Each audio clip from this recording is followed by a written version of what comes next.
Nitol tata নিবেদিত DBC নিউজের নিয়মিত আয়োজন সংবাদ সম্প্রসারণে সবাইকে স্বাগত জানাচ্ছি আমি শোভন আরেফ।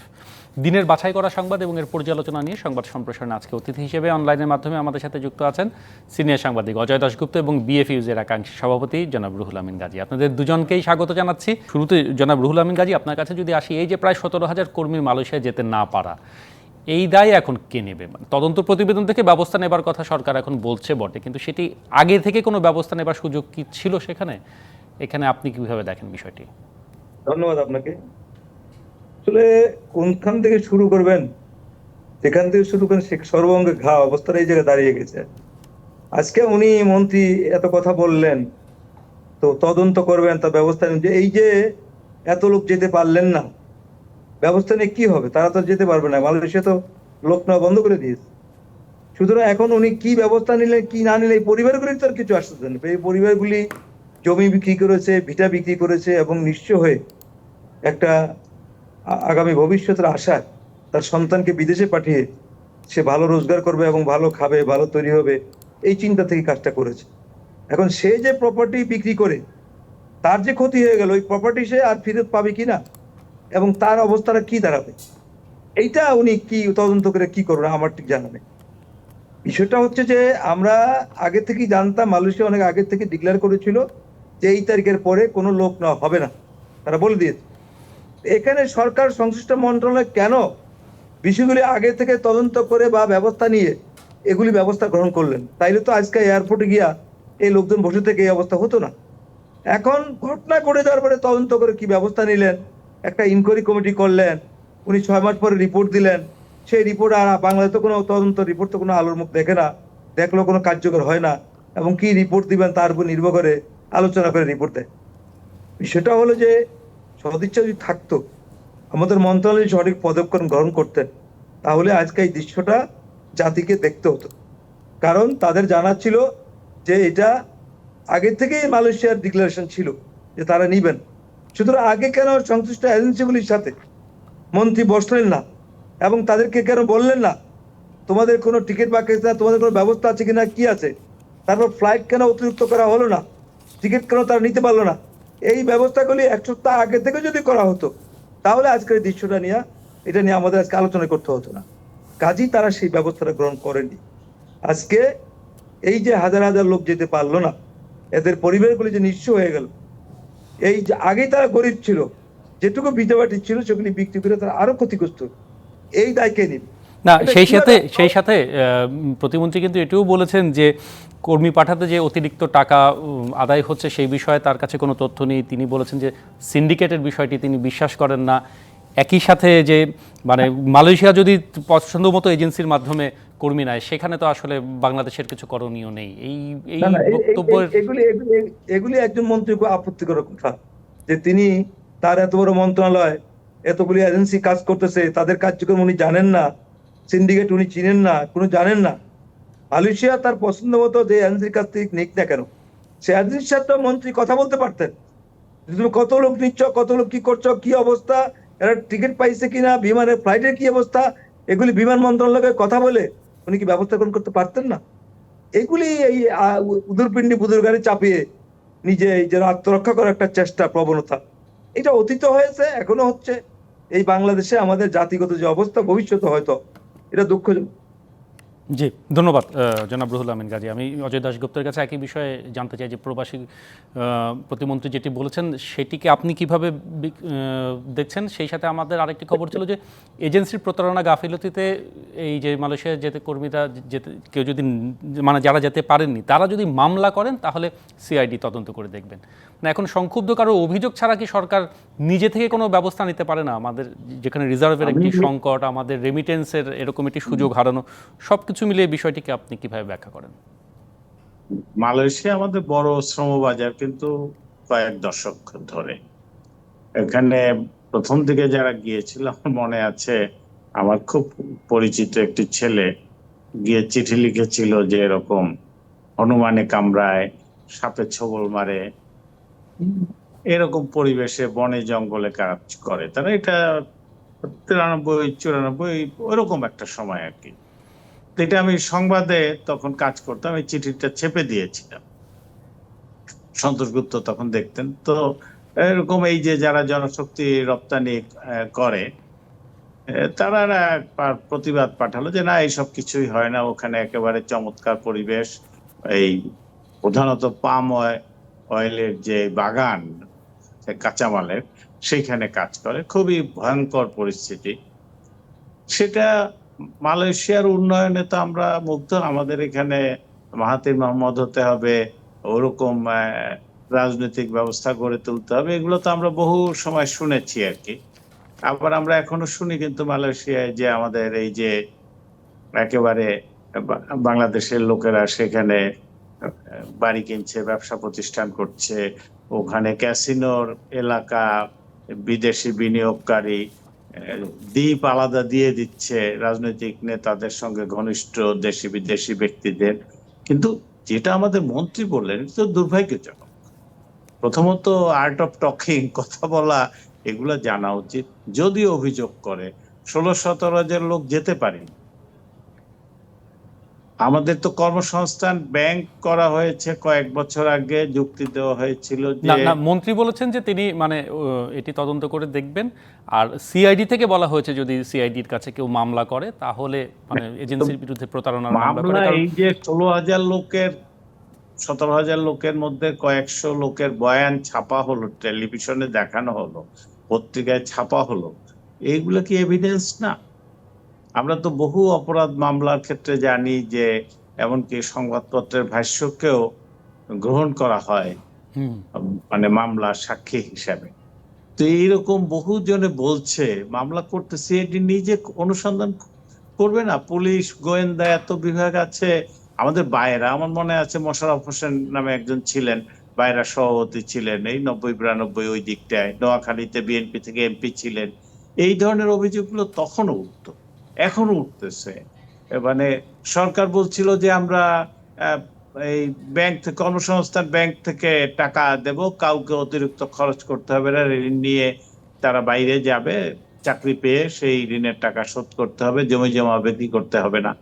তো এখন তো সবাই যারা যেতে পারছে না বা যারা যাচ্ছে, উভয়ই বলছে যে তাদের কাছ থেকে এই যে বলছে যে প্রমাণ কত, এই যে অর্থ যদি প্রমাণ হয় ফেরত দেবে। তো এখন ঘুষ দিচ্ছে, সেটা তো কেউ প্রমাণ, রিসিপ্ট নিয়ে তো কেউ ঘুষ সাধারণত নেয় না। দুই একজন হয়তো একটু অসতর্কতার কারণে তার এই ভিডিও হয়ে যায়, সেটা আমরা মোবাইলের কারণে দেখতে পারি। কিন্তু সাধারণভাবে যারা গ্রামে ঘুষ দিচ্ছে বা এইখানে যে বাইরের যারা সদস্য, সবসময় দেখবেন ক্ষমতাসীন দল যারা, তাদের নেতারা, বিএনপির সময় বিএনপির লোকেরা ছিল, জামাতের লোকেরা ছিল, মধ্যপ্রাচ্যে যারা যাচ্ছে এইসব দেশে আমরা বহু কাহিনী শুনি। ওখান থেকে এই যে রেমিটেন্সের সমস্যা, রাজনৈতিক ভাবে রেমিটেন্স ওইখানে হাতিয়ে নেওয়া হয়, ব্যবসায়ীরা আমাদের প্রবাসীদের কাছ থেকে অর্থ হাতিয়ে নেয়। এগুলো রাজনৈতিক লোকেরা করে, অরাজনৈতিক লোকেরা করে। ধর্মান্ধ রাজনৈতিক লোকগুলো এই প্রবাসে যারা কাজ করে মধ্যপ্রাচ্যে, এমনকি ইউরোপ আমেরিকায়, তাদের কাছ থেকে অর্থ সংগ্রহ করে, রাজনৈতিক কর্মকাণ্ডের চাঁদা সংগ্রহ করে, সেটা এক জিনিস। কিন্তু সরকারকে হচ্ছে সবকিছুর ঊর্ধ্বে উঠে এই যে হাজার হাজার লোক, মালয়েশিয়া একটা বড় শ্রমবাজার, এই আজকে চালু, তো আবার এই অনিয়মের জন্য বন্ধ হচ্ছে, সিন্ডিকেট আছে কি নাই, এগুলো তো একটা মানে জনগণের সঙ্গে বা দেশের সঙ্গে আমাদের শ্রমবাজার, এই যে লোকগুলো যাচ্ছে, তারা ওখানে রেমিটেন্সটা বাদই দেন, বাংলাদেশে তো চাকরি করতো, তারা যদি জি বাংলাদেশে থাকতো তাকে তো চাকরি দিতে হতো, তাকে তো খাবার ব্যবস্থা করতে হতো, তার তো যানবাহনের ব্যবস্থা করতে হতো, রোগ ব্যাধিতে ওষুধের ব্যবস্থা করতে হচ্ছে। এই যে কোটিখানেক লোক বাইরে, এদের তো খাওয়াতে হয় না বাংলাদেশকে, এরা তো অন্য দেশের মানে জনসংখ্যা সেই চাপটি অন্তত কমছে এই চাপটা অভ্যন্তরীণভাবে। হ্যাঁ, কতটা, আপনি চাকরির বাজারটা চিন্তা করেন। উপরন্ত তারা চাকরি করে যে অর্থটা পাঠায় দেশে, সেইটাই দেশের কর্মসংস্থান হয়, অর্থনীতি শক্তিশালী হয়। আর এখানে মন্ত্রী বা সচিব বা অন্য কেউ, গোয়েন্দা বিভাগের লোকেরা বলছেন যদি অভিযোগ পাওয়া যায়, অভিযোগ তো প্রকাশ্যে আছে, একদম একদম স্পষ্ট, এটার একদম আমলে না স্পষ্ট নেওয়াটা জনাব হচ্ছে অজয় দাশগুপ্ত। অপরাধ। আপনার বক্তব্য। ধন্যবাদ আপনাদের দুজনকে। আমরা একটা বিরতি নিতে চাই, বিরতির পরে ফিরে এসে সিইসির সাথে টিআইবির আজকে একটা আলোচনা হয়েছে, সেই বিষয় নিয়ে নির্বাচন সংস্কার বিষয় নিয়ে আরও অনেক বিষয় রয়েছে, সেই বিষয়গুলো নিয়ে আলোচনা করব আমরা নিশ্চয়ই। নিটল টাটা নিবেদিত সংবাদ সম্প্রসারণে ফিরছি কিছু। নিটল টাটা নিবেদিত সংবাদ সম্প্রসারণে আমরা বিরতির পরে আবারও ফিরে এলাম। দুজন সিনিয়র সাংবাদিক আছেন আজকে আমাদের সাথে। আছেন সিনিয়র সাংবাদিক অজয় দাশগুপ্ত এবং বিএফইজের একাংশের সভাপতি জনাব রুহুল আমিন গাজী। আবারও আপনাদের দুজনকেই স্বাগত জানাচ্ছি। আমরা মালয়েশিয়া যেতে না পারা শ্রমিকদের বিষয় নিয়ে কথা বলছিলাম, সিন্ডিকেশন আছে কিনা, সরকারের দায় দায়িত্ব, সেই বিষয় নিয়ে কথা বলছিলাম। আমাদের দ্বিতীয় যে শিরোনামটি ছিল সেটি ছিল এরকম যে জাতীয় নির্বাচন কয়েক দফায় করলেও সুষ্ঠু ভোট সম্ভব, সিইসি বলেছেন, এবং নির্বাচনী ব্যবস্থাকে নতুন করে ঢেলে সাজানোর পরামর্শ দিয়েছে টিআইবি। আমরা জানি আজকে ট্রান্সপারেন্সি ইন্টারন্যাশনাল বাংলাদেশের পক্ষ থেকে নির্বাচন কমিশনে কয়েকজন প্রতিনিধি গিয়ে টিআইবির মহাপরিচালক সহ তারা কথা বলে এসেছেন। সেখানে সিইসির পক্ষ থেকে যেটি বলা হয়েছে যে ভবিষ্যতে কয়েক ধাপে যদি জাতীয় নির্বাচন করা হয় সেই পরিকল্পনা জানিয়েছেন, এবং তাতে নির্বাচনী আইনের সংস্কারের উপর জোর দিয়েছে কমিশন। সিইসি এই কথা বলেছেন, এবং কমিশন যদি এই বিষয়ে নিয়ে অজয় দাশগুপ্ত আপনার কাছে আসে, এই কমিশন তো শুরু থেকেই বহু আলোচনা সমালোচনার মুখে রয়েছে। সেখানে তাদের এরকম সংস্কার প্রস্তাব যে একটা আস্থার সংকট রয়েছে কমিশনের প্রতি বিভিন্ন রাজনৈতিক দলগুলো, সেগুলো কি মেটাবে কিনা, কিংবা আসলে পরিস্থিতির উপর কোনো প্রভাব ফেলবে কিনা? বাংলাদেশে তো পরপর অনেকগুলো নির্বাচনে আমরা হয়তো দৃশ্যমান দেখি যে 14, 18 বা 24, কিন্তু ধরেন 80-এর দশকের 90-এর দশকে অনেক নির্বাচন হয়েছে যেগুলো প্রশ্নবিদ্ধ ছিল, গণভোট হয়েছে, প্রশ্নবিদ্ধ ছিল। সব রাজনৈতিক দল অংশ নিচ্ছে সেরকম যেমন নির্বাচন ছিল, আবার অনেক রাজনৈতিক দল বর্জন করেছে সেরকম নির্বাচনও ছিল।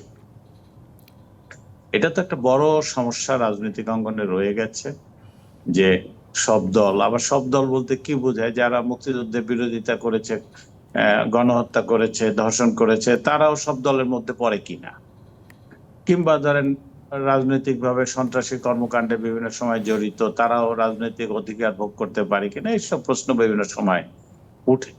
কিন্তু মূল হচ্ছে যে এখন মানুষ তো সামনে যেগুলো ঘটছে সেগুলোই দেখবে। এখন যেমন উপজেলা নির্বাচন হয়েছে, কয়েক দফায় হচ্ছে, কিন্তু তাতে কি ভোটার বাড়ছে? ভোটার উপস্থিতি ব্যাপক হচ্ছে, কিংবা সব দলকে অংশ নিচ্ছে? কয়েক দফায় হলেই সমস্যার সমাধান হবে তা না। রাজনীতিতে এই প্রশ্নগুলো অনেকদিন ধরে আলোচিত, যে সব দল একটা কতগুলো সমঝোতার মধ্যে থাকুক মৌলিক জায়গায়। দেশে শুধুমাত্র ভোট দিলাম সেটা হলেই গণতন্ত্র, ব্যাপারটা তো তা না। দেশের উন্নয়ন, অগ্রগতি সবাই চাচ্ছে। না, সেক্ষেত্রে কিন্তু সিইসি বলেছেন যে মানে রাজনৈতিক দলগুলো যদি ঐক্যমত্যে না পৌঁছায় তাহলে যে নির্বাচনের স্বচ্ছতার কথা বলা হচ্ছে সেটি সম্ভব না, এটি কমিশন মনে করে। সেটি কিন্তু আজকে আমরা তার বক্তব্য কমিশন মনে করে, কিন্তু এই কয়েক দফায় হলেই পরিবর্তন ঘটবে সেটা আমার মনে হয় না। রাজনৈতিক দলগুলো কিন্তু দেশের প্রশ্নে, কতগুলো মৌলিক প্রশ্নে একমত হতে হবে। এখন যদি কেউ বলে যে 71 নিয়ে আমরা কোনো আলোচনা করব না, এইটা প্রশ্নে একমত হতে হবে, সেটা একদল বলবে করব, একদল বলবে করব না। এরকম তো অনেক ইস্যু আছে যেগুলো নিয়ে, ধরেন পররাষ্ট্রনীতি একসময় খুব বিরোধ ছিল পাকিস্তান আমলে। পাকিস্তান 76% আমেরিকান সব সামরিক জোটে অংশ নিয়েছিল পাকিস্তান। পূর্ব পাকিস্তান বিশেষ করে তখন Awami League, communist party, nap এরা খুব বিরুদ্ধে ছিল, মৌলানা ভাসানী। কিন্তু জনাব অজয় দাশগুপ্ত, এখন তো মানে সাম্প্রতিক সময় আসলে নির্বাচন পদ্ধতি, নির্বাচন কার অধীনে হবে সেই বিষয়টি তো মূল বিষয়, মানে যেখানে আসলে ঐক্যমত। পাকিস্তান আমলে কিন্তু বহুদিন হয়েছে যে হিন্দু মুসলিম যৌথ সবাই এক প্রার্থীকে ভোট দিবে নাকি ধর্মের ভিত্তিতে আলাদা আলাদা ভাগ করে ভোট হবে, এই নিয়ে বহু বিতর্ক হয়েছে। আমরা ওইসব বিতর্কতে যাব না। এখন মৌলিক কতগুলো জায়গায় একমত হতে হবে। আমাদের স্বাধীনতা, মুক্তিযুদ্ধ, আমাদের উন্নয়ন, অগ্রগতি, এইগুলোতে একমত হলে এবং এইগুলো নিয়ে রাজনৈতিক দলগুলো মানুষের মধ্যে কাজ করা। অনিয়ম, দুর্নীতি, প্রচুর দুর্নীতির অভিযোগ এখন ছিল, আগেও আছে। একটু আগে যেগুলো নিয়ে আলোচনা করলাম, এই লক্ষ লক্ষ মানুষের ভোগান্তি, তার তো রাজনৈতিক দলগুলোর হুঁশ ফিরে না। আমার মনে আছে এই 77-78-এর দিকে যখন প্রথম জনশক্তি রপ্তানি কেবল শুরু হয়, 79-তে যে নির্বাচন হলো আর কি ফেব্রুয়ারিতে, তারপরে এমপি যারা নির্বাচিত হলো প্রত্যেককে 2 জন করে কোটা দিয়েছিল, যে আপনারা 2 জন করে লোক সুপারিশ করে মধ্যপ্রাচ্যে পাঠাবেন, তাদের কাছ থেকে কত টাকা নিবেন সেইটা সরকার দেখতে চাইবে না। দুইজন করে লোক পাঠাবে এমপিরা মধ্যপ্রাচ্যে, এবং তার জন্য তাদের কাছ থেকে টাকা নিত। তখন এই 5-10 লাখ টাকা ছিল না, অনেক কম ছিল আর কি। কিন্তু হুম হুম। এটা এক সময় ছিল যে দুর্নীতিকে প্রশ্রয় দেওয়া হতো। এই যে এমপিদের গাড়ি দেওয়া বিনা শুল্কে, এগুলো তো বহু দিন ধরে চালু আছে। এখান থেকে বের হয়ে আসতে হবে। দুর্নীতির প্রশ্নে একমত হোক রাজনৈতিক দলগুলো, ভোটাধিকার প্রশ্নে মানে স্বচ্ছতা, জবাবদিহিতা, এগুলো একমত হোক। মানে মানে কতগুলো মানে কিছু মৌলিক জায়গা কিছু মৌলিক বিষয়ে ঐক্যমত খুব জরুরি বলে একমত আপনি মনে হতে করছেন। হবে। জি জি, অনেক হ্যাঁ, ধন্যবাদ। আমি একটু জনাব রুহুল আমিন গাজীর কাছে যাই। মানে সিইসির বক্তব্য যেরকম রয়েছে, টিআইবির পক্ষ থেকে প্রস্তাব দিয়েছে যে মানে স্বচ্ছতা আনতে ইভিএম এর ব্যবস্থা নেওয়া হবে। ইভিএম তো আমরা এখন স্থানীয় সরকার নির্বাচনে দেখছি ব্যবহার হচ্ছে, মানে সেটি আসলে পদ্ধতি কি আসলে নির্বাচনকে গ্রহণযোগ্য করবে, কিংবা টিআইবি থেকে এটাও বলা হচ্ছে যে পুরো নির্বাচনী ব্যবস্থা নতুন করে ঢেলে সাজানো একটা পরামর্শ দেওয়া আছে, সেটিই বা কতখানি যৌক্তিক কিংবা বাস্তবসম্মত আপনার কাছে কি মনে হয়? হ্যাঁ, এখন টিআইবি কত দাবি নির্বাচন করবে এটা তো বিষয়। আপনি দেখেন 14 সালে বিনা ভোটে একজন 54 জন নির্বাচিত, কেউ নির্বাচন ঝন্ড করলেন না। আওয়ামী লীগ তখন বললো আমরা নিয়মের খাতিরে একটা নির্বাচন করছি, পরে আমরা করবো নির্বাচন। সেই পথে আর তারা কোনোদিনই যায়নি। 2018 সালে ভোট রাতে হয়ে গেল, মানুষ দিনে আর কোনো ভোট দিতে পারলো না। 24 সালে তো আমি দামি নির্বাচন হয়েছে, আপনারা সবাই জানেন যে সেখানে জাতীয় পার্টির 11 জন নামে ছাড়া আর সবই আওয়ামী লীগের দলের সংসদ সদস্য, একদলীয় একটা সংসদ সদস্য চলছে। বিষয় হলো যে একটি স্বচ্ছ এবং গ্রহণযোগ্য নির্বাচনের জন্য রাজনৈতিক দলগুলির মধ্যে যদি ঐক্যমত্য না হয়, তাহলে নির্বাচনী ব্যবস্থা পরিবর্তন করলে কিন্তু নির্বাচন সুষ্ঠু এবং সমাধান হবে। নির্বাচন কমিশনকে আমরা আলাদা করতে পারবো কিনা, নির্বাচন কমিশনে যারা হবেন তারা তাদের সেই অবস্থা তৈরি হবে কিনা, বড় কথা হলো রাজনৈতিক দলগুলির মধ্যে একটি ঐক্যমত্য বস্তু। না, সেই প্রসঙ্গ কিন্তু সিইসি আজকেও বলেছেন, এর আগেও বলেছেন, আজকেও বলেছেন যে ঐক্যমতে আসা প্রয়োজন। সে কিন্তু বরাবরই কথাটা বলছে, এইটা কিন্তু আমি বরাবরই একমত যে যত কথাই বলি আমরা, যত জিনিস করি, বারবার পাকিস্তান 53 বছর বড় পাকিস্তান পাকিস্তান, এটা যতবারই আমরাই কেন, পাকিস্তান তো 100 বছর বড় পাকিস্তান থাকবে, সেটা অন্য জিনিস। পাকিস্তানের দিকে তাকালাম না, পাকিস্তান তো আবার ইমরান খানকে হারিয়ে দেয়, এগুলো বলে লাভটা কি? তো একই অবস্থা চলছে সব জায়গায় আর কি, যে যেমনি পারে কাজ চালিয়ে যেতেছে আর কি। এখন আজকে যেমন কেজরিওয়ালা দেখেন আপনি দিল্লিতে বৈশা ইন্ডিয়াতে কি নির্বাচন কোত্থেকে কিভাবে হচ্ছে সে বক্তৃতা দিয়ে কিন্তু সাক্ষাৎকার দিয়ে অনেক কথা বলতেছে। এগুলি আমরা সবই জানি, কিন্তু বিষয়টা হচ্ছে যে আমি মনে করি বাংলাদেশে যদি একটি গ্রহণযোগ্য নির্বাচন করতে হয়, মানে অমুক কথা বললাম, মুখরোচক কথা বললাম, অমুকটা দায়ী করলাম, এই সে কইয়া এগুলি অনেক বলা যাবে, এগুলি বলাতে কিছু শান্তি পাওয়া যায়, তৃপ্তি পাওয়া যায়, বললাম গায়েল করলাম, এইসব বিষয়। প্রকৃতপক্ষ হচ্ছে রাজনৈতিক দলগুলির সাথে বিশেষত প্রধান রাজনৈতিক দলগুলির সাথে একটা ঐক্যমত্য না বুঝতে পারলে, একটা আস্থার জায়গা তৈরি না হলে এই সংকট দূর হবে। শুধুমাত্র নির্বাচন কয়েক ধাপ, 5 ধাপ, 3 ধাপ কইরা এই নির্বাচন করেন। আপনি দেখেন এই যে নির্বাচনের কি অবস্থা, ভোটারবিহীন নির্বাচন, ভোটাররা যাচ্ছে না। ইভেন কি উপজেলা নির্বাচনে যেখানে ভোটার এমনিতেই 60-70 থাকার কথা, মানে যেভাবে প্রচার প্রপাগান্ডা চালানো হয়, সেখানে কিন্তু, এবং নির্বাচন কমিশন কিন্তু 35% উপরে উঠাইতে পারে না, 40% জোর করে উঠাইছে তারা, তারপর এর পর্যন্ত উঠাইতে পারে না। কারণ আমরা যারা সাংবাদিক তারা কিন্তু জানি সেন্টারগুলি কিভাবে খালি ছিল, হঠাৎ করে শেষ 2 ঘন্টায় 3000 ভোট হয়ে গেল, এগুলি আমরা বুঝি, এগুলি আর এই আলোচনা ঢুকতে চাই না। আমি মনে করি ব্যক্তিগতভাবে যে যত কথাই আমরা বলি, যত ব্যাখ্যাই দেয় না কেন, যতক্ষণ পর্যন্ত রাজনৈতিক দলগুলির মধ্যে একটি আস্থা তৈরি হবে, একটি গ্রহণযোগ্য নির্বাচনের ব্যবস্থা গ্রহণ করা না হবে, শুধুমাত্র নির্বাচন কমিশন সাজিয়ে 3 ধাপ 5 ধাপ করে এটা কোনো লাভ হবে। সিইসির ওই কথাটার সাথে আমি একমত, এবং আমার মনে হয় এটা যারা ক্ষমতাসীন দল তাদেরই এখানে এগিয়ে আসতে হবে যে আসলে আমরা একটা গ্রহণযোগ্য নির্বাচন করতে চাই। এবং আজকে দেখেন এই যে আজকে কোনো বিরোধী ভয়েস নেই, সংসদ মানিটা কি? সংসদ মানিলে একটি সরকারের ভুল ত্রুটি ধরিয়ে দেওয়ার জন্য বিরোধী থাকে, তাতে সরকারেরই লাভ হয়, তার কোথায় ভুল হচ্ছে, ত্রুটি হচ্ছে, সেগুলো সংশোধন হয় বা কারেকশন। বর্তমান সংসদ দেখেন এই ব্যবস্থা নেই, এবং সেখানে দেখেন যে মহিলা এমপি, সেটাও শুধুমাত্র ওই জাতীয় পার্টি কয়জন ছাড়া সবই আওয়ামী লীগের নামে চলে গেছে, তার মানিটা কি? এবং আমাদের প্রধানমন্ত্রী বললেন যে মানে এর চেয়ে কোনো সুন্দর নির্বাচন, আর সুন্দর নির্বাচন তো নিজেরা করলে এমনিতেই হয় সুন্দর নির্বাচন, এটা তো বলার অপেক্ষা রাখেন। না, সেটি এখানে তো নিশ্চয়ই কোনো অন্য প্রশ্ন নেই। বিতর্কের একটি বিষয়।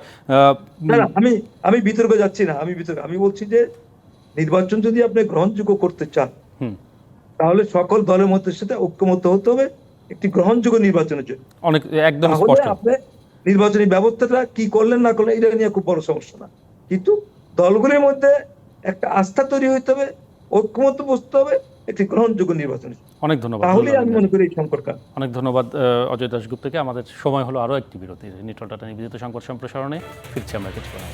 বিরতির পরে ফিরে এলাম নিটল টাটা নিবেদিত সংবাদ সম্প্রসারণে। আমাদের সাথে আছেন সিনিয়র সাংবাদিক অজয় দাশগুপ্ত এবং বিএফইউজের একাংশের সভাপতি জনাব রুহুল আমিন গাজী। আবারও স্বাগত আপনাদের দুজনকে। আলোচনার প্রায় শেষ দিকে। আমাদের শিরোনাম ছিল জবাবদিহিতা না থাকায় লুটপাট, এটি বিএনপির মন্তব্য, এবং দুদকের কাজে হস্তক্ষেপ নেই, বেনজির দুর্নীতিবাজ সাব্যস্ত হলে ফিরতেই হবে, এটি আওয়ামী লীগের পক্ষ থেকে বলা হয়েছে। আমি যদি রুহুল আমিন গাজী এবার আপনার কাছে আসি, আমরা বেনজির আহমেদ জেনারেল আজিজি নিয়ে এখন যে রাজনৈতিক পাল্টাপাল্টি বক্তব্য আমরা দেখছি দু দলের শীর্ষ পর্যায় থেকে বলা হচ্ছে, মানে কি বার্তা জনগণের কাছে যাচ্ছে, আপনি বিষয়টিকে কিভাবে দেখছেন? আমাদের দুঃখজনক হলো আমরা দুজনেই সাংবাদিক, এটা খুব দুঃখজনক ঘটনা। আজকে আমরা ব্যানার্জির অনেক রিপোর্ট করতেছি, কিন্তু আমরা আগেই রিপোর্টগুলি কেন করি না? এই প্রশ্নটা আজকে ওবায়দুল কাদের সাহেব করেছে, এটা কিন্তু সঠিকভাবে করেছে, আমি তার সাথে একমত। আমরা কেন রিপোর্টগুলো করব? তবে এইটা ঠিক, ব্যানার্জির যেভাবে তার বিরুদ্ধে অভিযোগ আসতেছে সব জানার পর যেভাবে সে চলে গেলেন,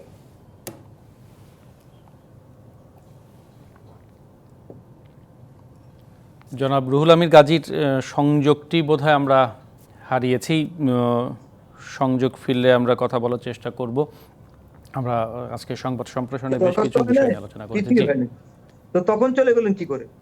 কাজে ব্যানার্জির ব্যাপারে ওবায়দুল কাদের সাহেব ফেরত আনবেন, ইত্তকার কষা, এইসব একটা অবান্তর কথা বলে।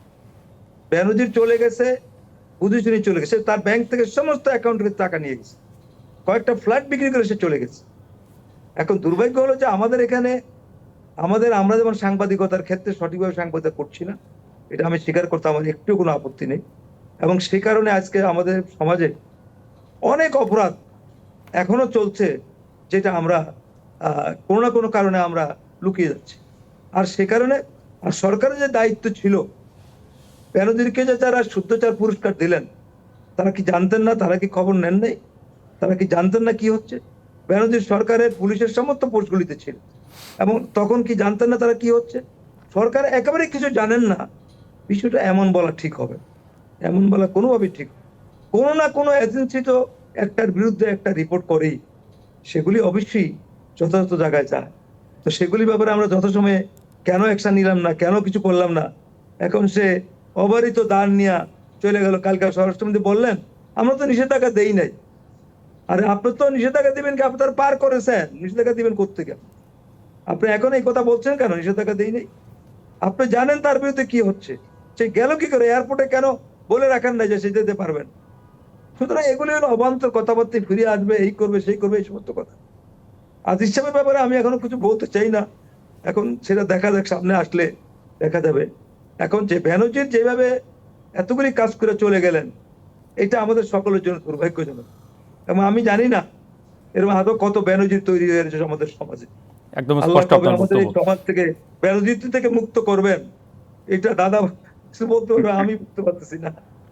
অনেক ধন্যবাদ জনাব রুহুল আমিন গাজী। অজয় দাশগুপ্ত, এই বেনজির আহমেদ কিংবা আজিজ আহমেদ নিয়ে যে ইস্যু, সেটির প্রভাব আসলে রাজনীতিতে কিভাবে পড়ছে? রাজনীতিতে এর কোনো আদৌ প্রভাব আছে বলে আপনি মনে করেন কিনা? রাজনীতি